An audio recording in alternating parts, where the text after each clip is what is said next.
Hey friends, Andrew here. In this video, I'm going to show you how to find tutorials on WhatsApp. So if you would like to learn more about WhatsApp and its new features coming out and how to actually use them, you can easily do this within WhatsApp itself. So you want to go ahead and open up your WhatsApp on your phone, guys.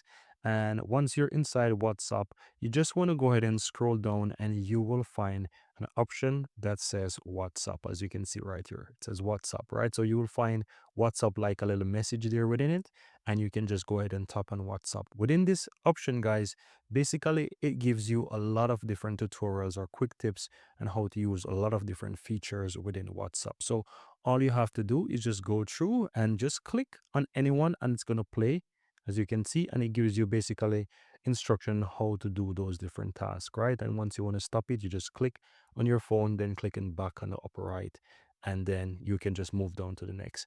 There's so many cool tips or tutorials within this little chat here within WhatsApp that you can literally learn how to use WhatsApp. So I think it's very useful and I just want to share that with you. And that's pretty much it, guys. So thank you guys for watching and looking forward to see you guys in the next video.